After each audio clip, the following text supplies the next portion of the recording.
presente panel toca exponer al doctor Horacio Schick.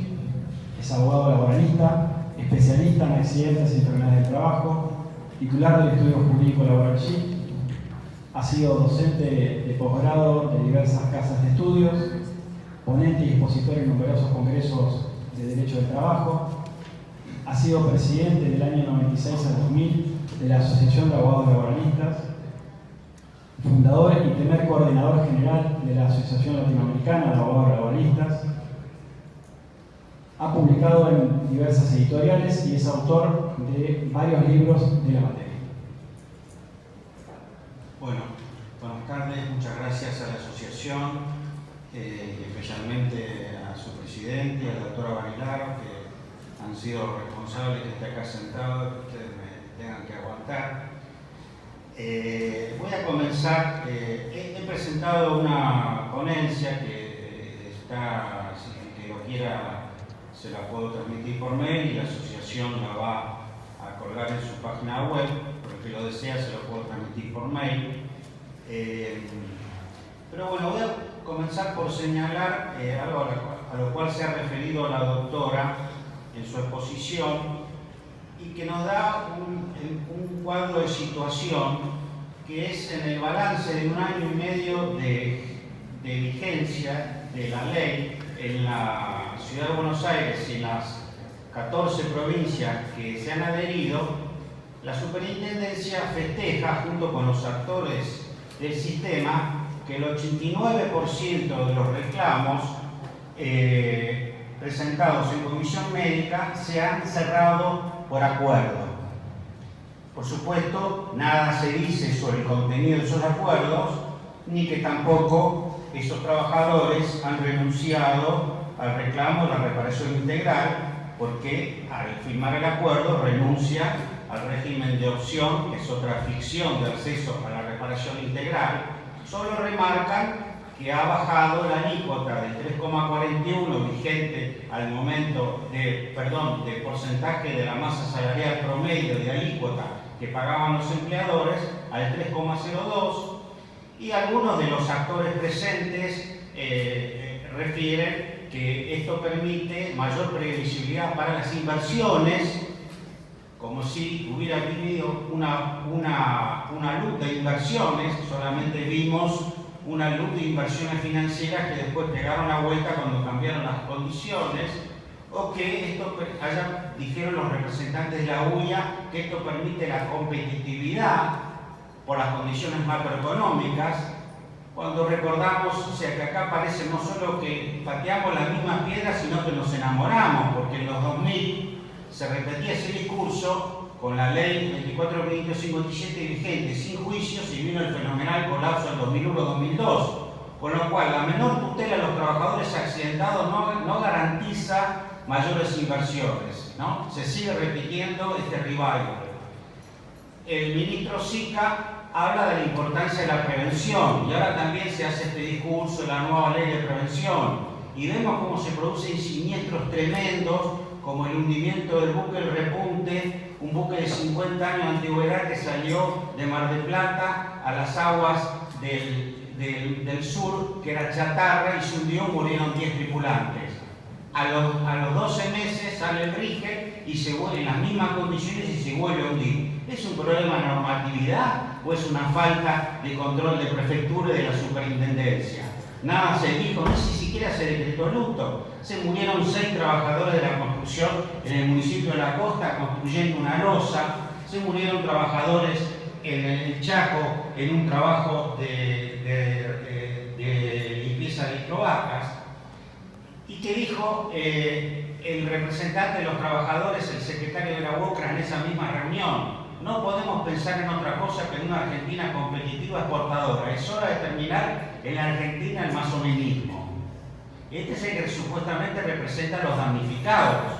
Y me hace acordar a Daer, cuando se discutía en la Comisión de Legislación del Trabajo y Previsión Social del Senado, en la cual yo circunstancialmente representé el colegio público. Cuando estaba caída la ley prácticamente, él apareció y dijo: no es nuestra ley, pero hemos conseguido que los no registrados no tengan que ir a comisión médica, y nos prometieron una nueva ley de prevención. O sea, lo que hace 20 años, o sea, humo paralelo, lo que hace 20 años nadie discutía en jurisprudencia, que como los no registrados no tenían ART contradictoria, obviamente no tenían que ir a comisión médica, iban a la justicia. Y una nueva ley de prevención, como si el problema de la prevención fuera un problema de normativa. Hoy hay 20 ART que controlan casi 10 millones de habitantes en todo el país y no tienen la cantidad de preventores suficiente para controlar la prevención. Y a menor reparación, a menor tutela, menos interés en la prevención. Mucho más si los agentes dañantes no tienen el acícate de tener que reparar el daño que ellos mismos producen cuando tenían la responsabilidad civil directa, ¿no es cierto? La doctrina Aquino y Biosco, ¿no es cierto? Por supuesto, en este balance del 89% de los acuerdos, nada se dice del contenido de los mismos, ni esa renuncia, ni esa pérdida de derechos tampoco que vienen teniendo los trabajadores desde hace mucho. Ahora, esto es una novedad, no era absolutamente previsible, nosotros lo veníamos diciendo desde el vamos. ¿Y a qué obedece esta situación? A que el diseño de la ley estaba preparado para esto. ¿Por qué? Porque tiene carácter obligatorio. Este gobierno, que es absolutamente liberal con el capital, con el flujo de las capitales, y que ha tenido tantas consecuencias en la entrada y salida bruta que produce estos cortes y estas consecuencias, con los trabajadores es absolutamente compulsivo, porque tranquilamente podrían haber sido el que quiere ir a comisión médica va y el que no quiere no va, como era con la vigencia de la jurisprudencia de la Corte de Castillo, Meñalvo, Marchetti y Obregón. Y de paso, para que esa jurisprudencia que dice que los fallos eran solamente para las cuestiones federales de las provincias, Meñalvo y Marchetti fueron dos fallos que decidieron cuestiones de competencia entre la Justicia Nacional y la Justicia Federal de la Seguridad Social. Me refiero a la Justicia Nacional del Trabajo. Entonces, era previsible, ¿por qué? Por la obligatoriedad y por el recurso en relación y efecto suspensivo. El trabajador está encerrado porque no puede cobrar si no arregla. ¿Cuál es el mensaje? Arregla ahora porque si no, no vas a cobrar. Por más que su abogado de confianza, y no el de mentirita, ese que le pone la superintendencia, como dice Machado, es un juicio de mentirita con un abogado de mentirita, porque es tremendo, esos abogados nos llegan mensajes que no apelan. Porque dicen, no, somos empleados de la superintendencia, no podemos apelar, y le hacen perder las causas. Entonces, está diseñado el sistema. Yo no sé si los jueces, cuando declararon la constitucionalidad del artículo primero, porque eso es lo que la Cámara mayoritariamente decretó, fueron conscientes de estas circunstancias. Es decir, el diseño procesal está para encerrar al trabajador por ahí por una pierna que pierde por un mutilado, lo que en una demanda de reparación civil puede sacar 10 veces más, se conforma porque no puede soportar el largo proceso judicial que tiene en una justicia decaída, en una justicia que se la deja caer, que le falta nombrar jueces, que le falta presupuesto, con falta de liderazgo de muchos jueces, con personal que no está comprometido, es decir, en un proceso de carencia general de nuestro país. Y con un ataque y una denostación pública de los abogados. ¿Pero por qué es ese ataque? ¿Es casual? Porque muchos de los que nos atacan hoy están desfilando por los tribunales, la verdadera mafia de la obra pública. ¿Y a nosotros qué se nos probó? No hay causas, habrá una, dos o tres sueltas, pero no se nos ataca por nuestros defectos, sino por nuestras virtudes. Porque si no fuera por los abogados, seguiríamos con la ley de 1995. Generamos los casos que fueron lo que la Corte modificó y generamos un estándar superior. Ahora, el problema es que el diseño procesal de la ley todavía es peor que el de 1995, que por lo menos tenía un efecto devolutivo. El trabajador, cuando la RT le reconocía una incapacidad parcial, podía cobrar. Hoy no, es el todo o nada, y aunque el abogado de confianza le diga, esto podemos apelar y sacar más, no puede. Y si dice voy a la reparación civil, bueno, tiene que renunciar a esto y tiene que ser un Batman, un héroe que tiene que ir por todo. Ni hablar del artículo 15 que hablaba recién Carlos, que tiene que agotar la vía procedimental. Hasta se burla del propio artículo 4 de la 26773, que decía que se tiene que elige la vía civil, se tiene que fundar en los principios y en el procedimiento de la vía civil. Pero bueno, eso demuestra la perversidad del legislador, que no quiere que el trabajador llegue a la justicia, ¿no es cierto? Entonces, acá hay un tótem, un nuevo ídolo, que es reducir la litigiosidad a cualquier precio, y no importa el contenido, porque se habla del 89% de arreglo, pero no se habla del contenido y de qué se arregló. Y mucho más intervienen porque al trabajador, cuando le llega la denuncia de la ART, le están ofreciendo el abogado de mentirita. Y dice, es gratis y agarra viajes. Nosotros sabemos cómo es en otro país. Todo lo que no tiene fines de lucro, las asociaciones civiles sin fines de lucro, como los clubes de fútbol, las mutuales, las cooperativas, sabemos todo lo que esconden. En general, hay excepciones. Entonces, yo creo que esta es una situación realmente complicada. Y el procedimiento definido en el artículo 7 y 8 de la resolución 298/17 realmente no es un ciclo, no es un procedimiento como es el trámite del ANSES, que se hace una etapa administrativa, se agota y después se va con el ciclo a la acción ordinaria completa. No, es un verdadero procedimiento de conocimiento con una demanda que es un formulario lacónico, y después la comisión médica tramita todo el proceso, la prueba, los testigos, las pericias, y hasta el alegato se presenta. Luego, esto es un verdadero absurdo porque asume funciones jurisdiccionales y se ha consentido de parte de la justicia esto, que es un verdadero absurdo, haciendo una asimilación del fallo Ángel Estrada, que ya nos vamos a referir, que no es absoluto asimilable para un conflicto de índole subjetiva y de índole privada entre un damnificado y una RT.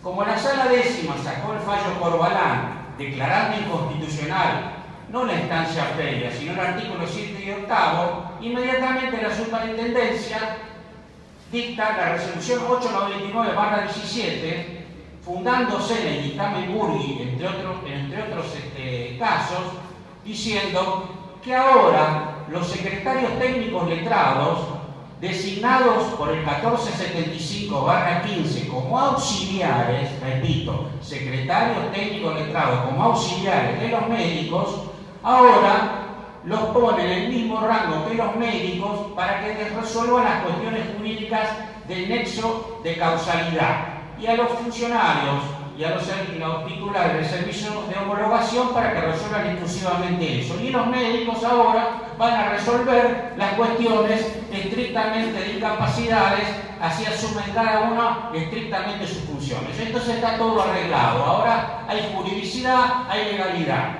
Ahora solamente hay un pequeño detalle. Modificaron el artículo 21 de la Ley de Riesgo del Trabajo, que originalmente, acuérdense que las comisiones médicas fueron creadas para determinar las incapacidades por la ley jubilatoria, y el 21 las agrandó, las amplió de la ley 24.557 para adaptarlas a las funciones de determinar las incapacidades de los trabajadores. Pero ellos modifican la ley por una resolución de la superintendencia. Es absoluto. La pirámide jurídica del PEL se envuela por los aires. La división de poderes es lo mismo. A renglón seguido, la Sala Décima dicta el fallo Medina y dice, ahora hay juridicidad. Entonces, realmente esto causa perplejidad, porque se ha modificado por una resolución la ley y luego se le da juridicidad, entonces ya se incorpora una nueva sala a dar legitimidad al artículo primero, porque las salas han dado juridicidad, legitimidad al artículo primero de la ley. Hasta ahora, cuestionable y fundado principalmente, lo que ha pivoteado todo por el peso específico del ex fiscal general, el dictamen Burgui que refería recién Carlos, ¿cierto?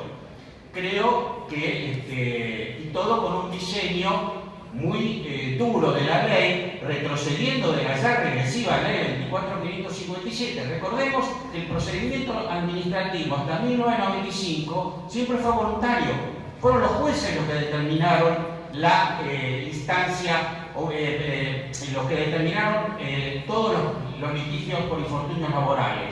Y la vía administrativa era voluntaria. Acá se impone desde 1995 esto, la Corte determina en los 4 fallos señalados la inconstitucionalidad de este procedimiento y los trabajadores podían ir por la vía administrativa o la vía judicial. Fíjense que en el mensaje 130 del Poder Ejecutivo, el fundamento de ir a esta modificación fue la elevada litigiosidad.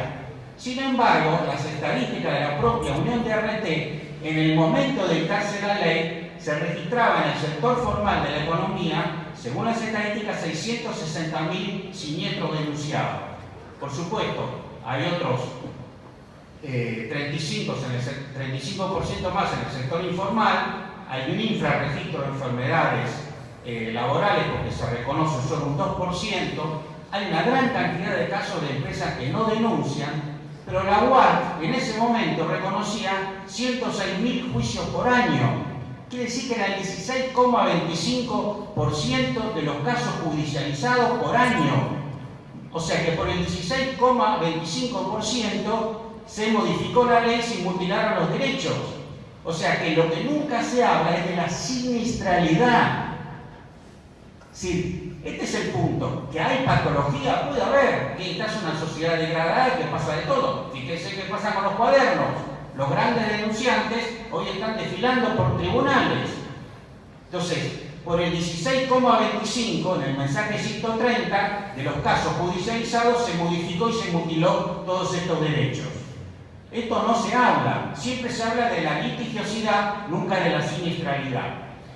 Ahora, a partir de lo que planteaba recién el modelo cordobés, que se fue difundiendo en todas las provincias que se adhirieron, es decir, procedimiento administrativo, quizá lo que le faltó a las provincias es incorporar el carácter devolutivo a la apelación, a la acción ordinaria del trabajador, quedó solo de las RT, y el mejor producto quizá fue el de Jujuy, que puso como plazo para iniciar la acción el de la prescripción, pero todas las demás, o sea, que solamente en la Ciudad de Buenos Aires, en la Justicia Nacional y en la Provincia de Buenos Aires hubo adhesión o aplicación lisa y llana. Todas las demás convirtieron el miserable recurso en relación y con efecto suspensivo en acción laboral ordinaria.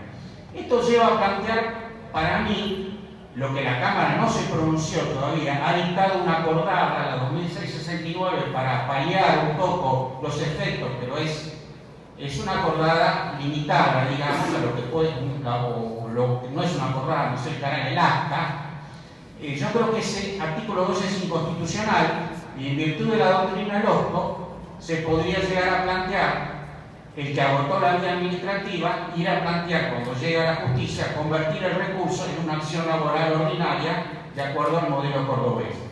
Pero el problema es que llegan muy pocas causas, porque los trabajadores, salvo grandes mutilados o grandes desahuciados, lo pueden hacer. Pero ¿qué es lo que han hecho antes para sacarle libertad al trabajador? Con el 472 y la interpretación espuria de la 26773 antes, le sacaron a los grandes incapacidades la incapacidad permanente provisoria que le daba esa libertad para sostenerse durante 5 años para poder plantear eso.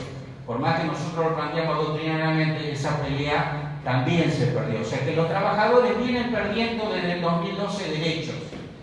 No solo jurisprudencialmente en el 2014, legalmente en el 2012 hasta llegar a este escenario actual que hay una pérdida ya muy fuerte, ¿no es cierto? Entonces yo creo que la inconstitucionalidad del artículo 2, pero para muy pocos casos, porque el trabajador no tiene espaldas para aguantar, y mucho menos con este abogado de mentirita que le ponen encima, que justamente el doctor Machado en un trabajo da una cita de un caso Gordillo de la Corte que dice estos acuerdos firmados por estos abogados de la superintendencia que actúan a título gratuito pueden ser actos lesivos que se pueden anular.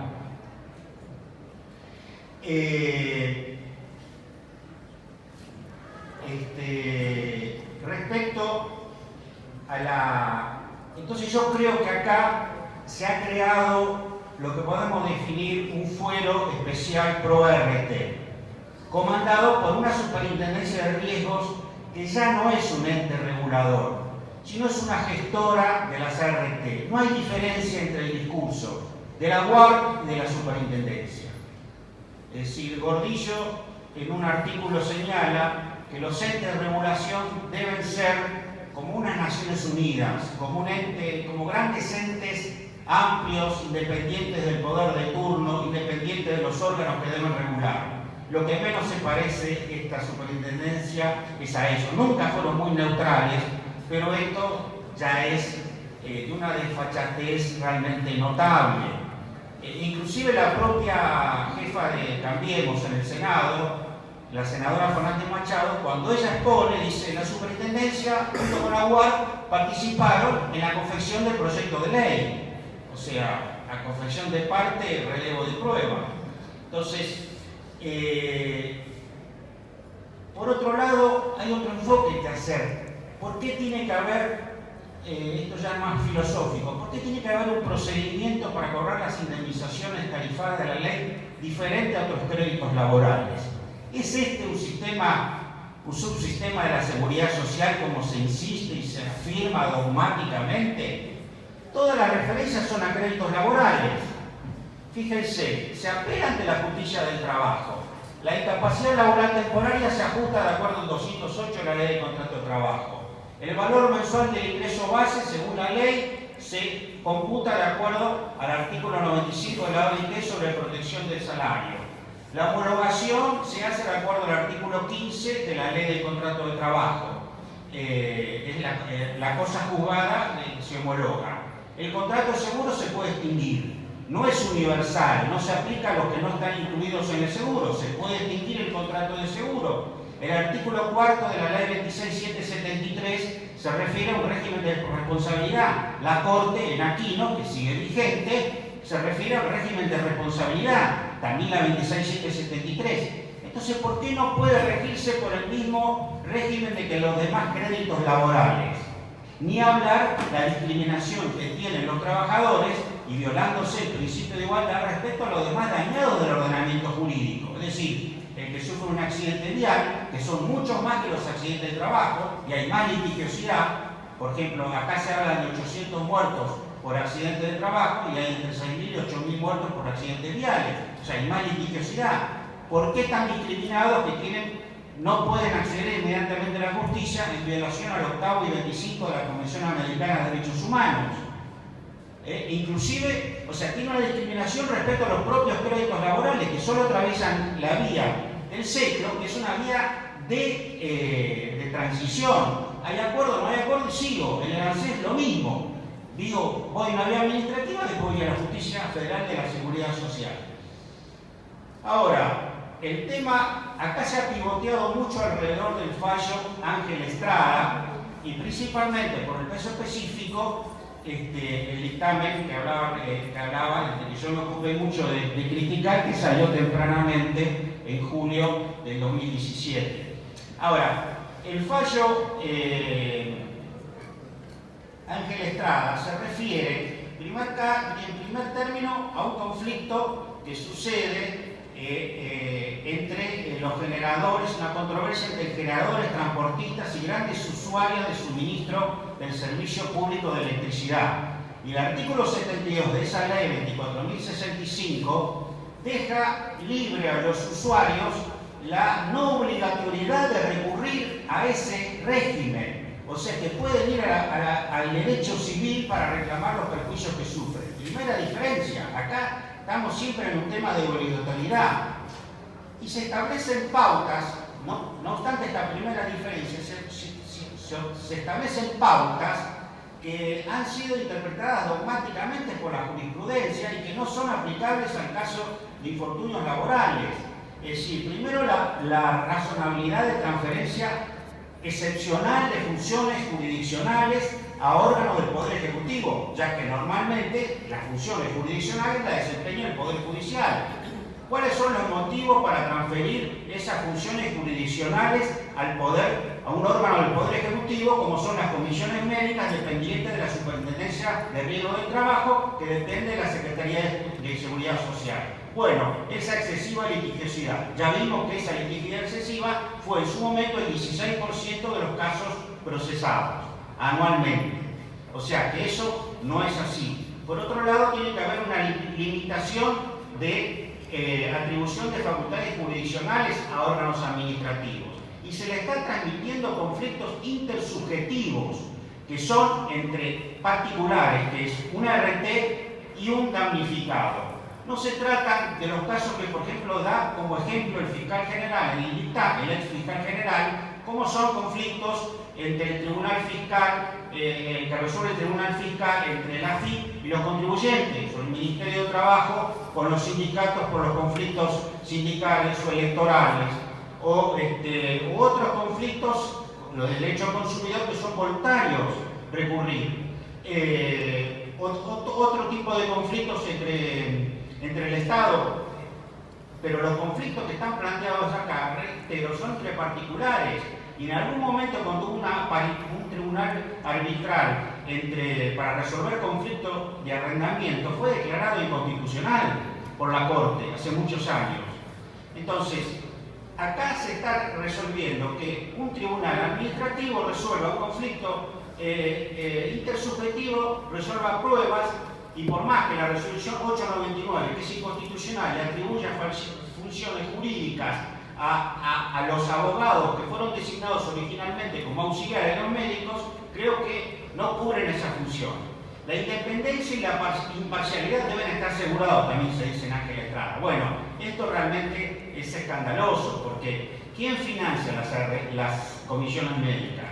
Las financian en parte la ANSES, porque resuelve las jubilaciones, el otorgamiento de jubilaciones por invalidez, y las financia la propia CRT. Bien dice Machado en uno de sus trabajos: ¿qué pasaría si a mí me financiaran los estudios jurídicos o las CGT? Sería un escándalo. Implícitamente, el médico, que a su vez está unido con la superintendencia, con un vínculo privado de ley de contrato de trabajo, no con empleo público, no tiene la estabilidad del juez, está interesado que a la CRT le vaya bien, porque son los que lo financian y le pagan. Ni hablar de, como dice Elías muy bien, hay una conestación entre los médicos de comisiones médicas y los médicos de RT que viven permanentemente en el ambiente. No se olviden que son 20 RT en todo el país, de las cuales 5 o 6 son las que hegemonizan el mercado asegurador. Entonces, acá han perdido toda independencia. Ni hablar con el dictado de la resolución 760/17. No digo que sea inconstitucional, es impúdica. Yo digo, parece que se hubieran ido todos los abogados de la superintendencia. Dictaron una resolución que hay que establecer un registro de los damnificados y abogados que plantean la inconstitucionalidad de la ley. Yo no lo vi esto ni en la época de la dictadura. Bueno, la justicia suspendió la resolución.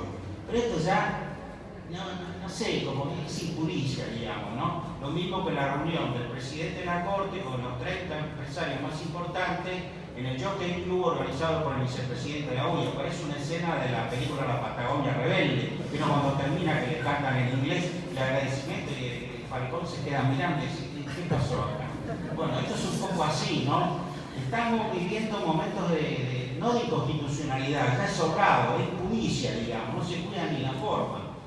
Y finalmente, el control judicial suficiente y pleno. ¿Puede decirse que el recurso del artículo 2 en relación y con efecto suspensivo, qué quiere decir?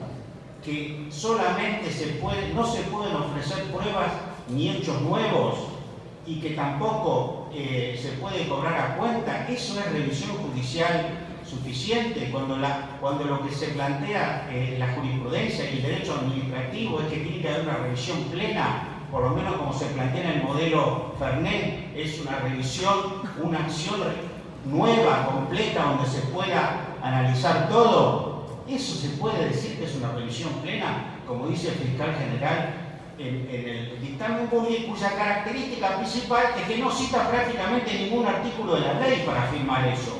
Solo cita el artículo 3 diciendo que la ley establece que tiene que haber un plazo para que culmine el proceso administrativo, desde que se presenta la demanda, el reclamo. Como decía Carlos, la ley no dice eso, dice en la resolución administrativa, dice desde que la superintendencia tiene por cumplido el proceso, por los requisitos de presentación, dice la super, la reglamentación del 298, pero además le da 30 días más.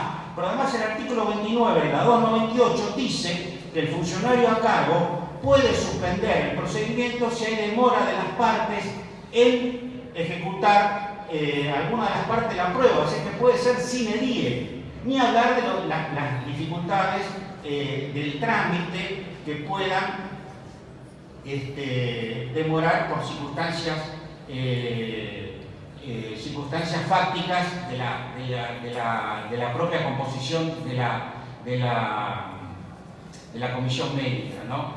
Y bueno, y todos los ejemplos que cita el fiscal, como yo decía, son referidos a casos donde está la administración con el administrado, y los fallos que han adherido al peso intelectual del mismo fiscal que planteó, bueno, históricamente la intrascendencia del fallo del Gorosito, Rivero con techo técnica, el dictamen de Pérez Liliana, en fin. Acá ha habido una ruptura de pensamiento y entonces, sin embargo, ha sido hasta ponderado y citado en la resolución 899, ponderado por la propia UART en un informe del 21 de abril. Entonces, yo creo que acá no hay revisibilidad judicial plena, como se afirma en el dictamen, porque este artículo segundo, que remite al artículo tercero, ¿cuál es la particularidad del tercero al remitir al segundo? Que ya sea que no se haya agotado el procedimiento, sea trunco o se haya terminado, la resolución es la misma.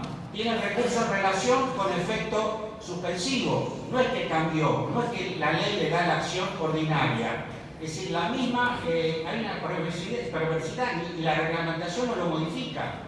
¿Me comprenden? O sea que esto, lo que se dice en el dictamen de que hay una revisibilidad judicial o que debería haber, entonces tendría que haber planteado la inconstitucionalidad del artículo 2. No existe. Entonces, se consiente el procedimiento administrativo del artículo 1, que sean los médicos que resuelvan todo este procedimiento que está establecido en el artículo 7 y 8, que es ofrecer las pruebas, presentar la demanda en un formulario lacónico, estricto, presentar las pruebas ante las comisiones médicas como si fueran un juez, que ellos determinen la relación de causalidad, presentar los alegatos, las pericias, los médicos a cargo de los trabajadores. Bueno, ese es el escenario.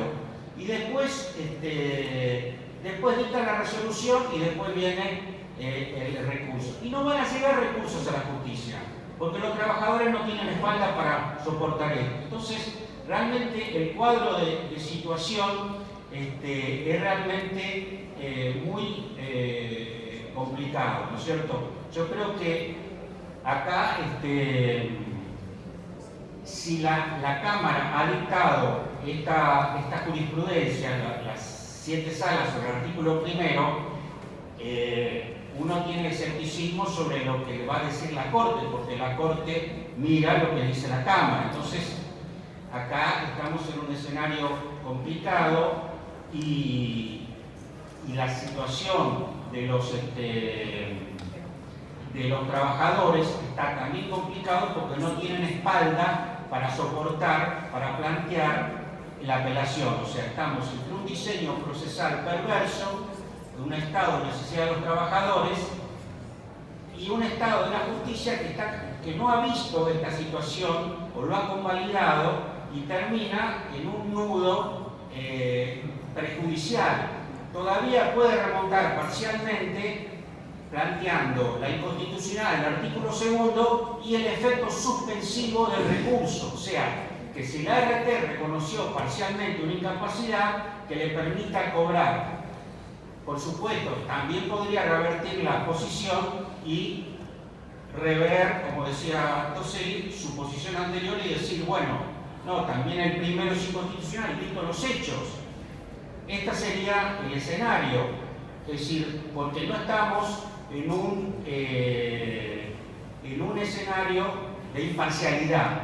No tenemos comisiones médicas, no es un órgano imparcial, no tenemos una superintendencia imparcial, están sometidos los trabajadores a un escenario absolutamente desfavorable en un fuero pro RT vedado por el artículo 18 de la Constitución Nacional.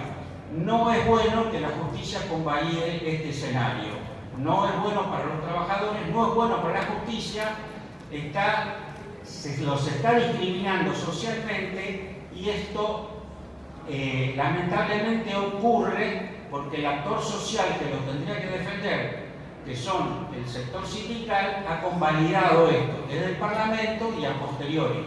Los abogados muy poco podemos hacer, soy consciente que somos un poco campanas de palo, digamos, porque estamos, por otro lado, muy atacados desde la más alta magistratura, desde los medios de información que están comprometidos con este sector, y bueno, tenemos estos auditorios para exponer, pero no somos el poder. El poder está comprometido en otro espacio. Lo único que nos queda es defender la juridicidad, pero no hay juridicidad en todo esto. Es lo único que nos podemos decir, es poder y dinero. Esto es lo que está en discusión acá. Nada más, gracias.